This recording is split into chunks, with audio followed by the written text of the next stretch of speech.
All right, so all right, so basically these spheres or our orbs. We continue in this video. Um, this one I just really like tried to set it up. I'm kind of going through my setup process for these spheres, orbs, whatever you want to call them. You can just group them, but really it doesn't matter. Just to stay organized, I grouped them with Control G or I think that's on a PC. I forgot. Yeah, I think it's Control G. On a Mac, which I'm working on, is Command G. All right. So just to stay organized, it's a rigging technique. Staying organized is key if you want to have like a fast workflow. So I just can Command G, group the objects. So as you can see, my outliner, they're all set up in like this whole grouped area, and then I have, it breaks off into this hierarchy of other parts, and of course the orient constraints that are on it. So as you see, as I'm animating, you can see like I rotate the sphere, I rotate the orb or whatnot, the sphere, and it moves the body from the sphere's pivot. You see what I'm saying?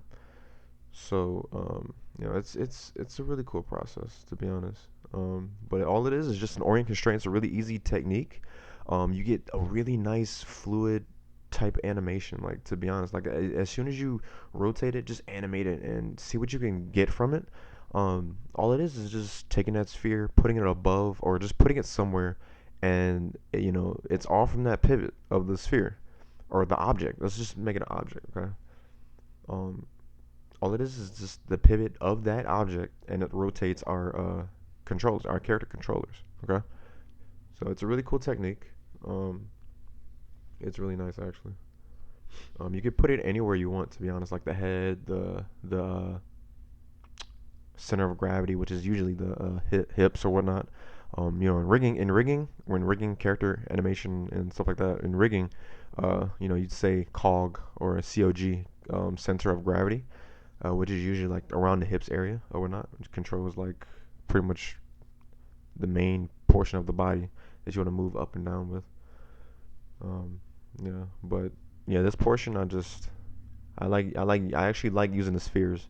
Um, the spheres are really nice. It really helps bring out the aesthetics within your animation, makes it clean, and you know what I mean.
Okay, so the animation process is very iterative, but that's with a lot of things. You know what I mean?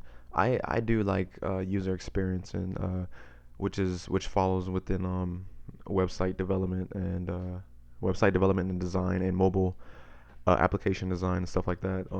Which is like user experiences. It's just how it sounds. And it's basically like an iterative process. So with this animation stuff, it's very iterative. You know what I mean? You have to test it out.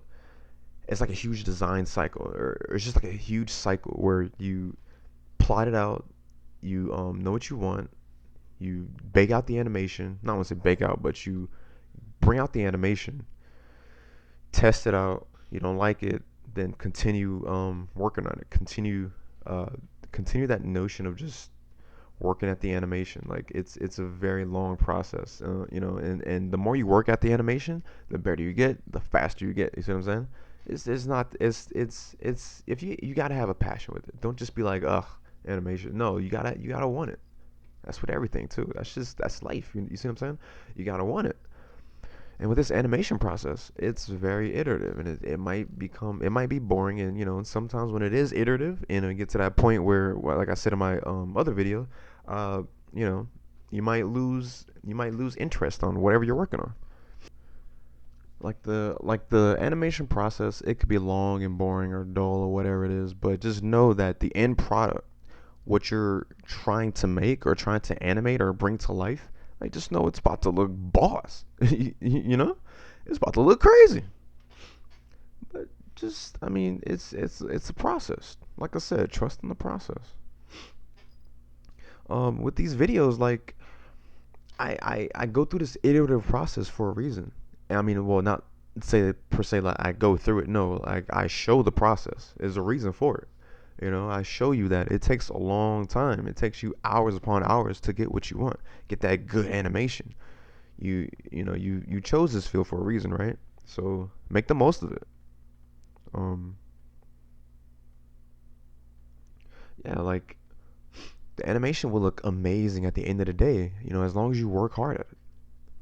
And with this animation, I wanted to bring life into this dinosaur. I wanted to bring um like I wanted to make it look good. Like you see, like in a lot of video games or a lot of yeah, I guess you could say video games. Where the animation really breathes, where you see it looking boss, is in the movies or like some little ad that you would see by famous companies like or big companies like National Geographic Channel or something like History Channel. They have some boss animation. That's because they outsource to other companies to make their animations or whatnot. Or they might have a quote. Don't quote me on it, but I mean, if you guys would, if there is, but like I don't know if they have like some type of animation department or a department that does all the CGI effects and all that stuff, because like they have some really awesome stuff, but like the animation for the dinosaurs and video games and stuff like that, it looks terrible. Like it looks like a low budget whatever. Like they just had a quick animator to just do a walk cycle, just throw it out there, just shit on it. You know what I mean? Just do a real quick animation and just throw it in there. But there's some games like I'm throw it in there like it's called The Isle.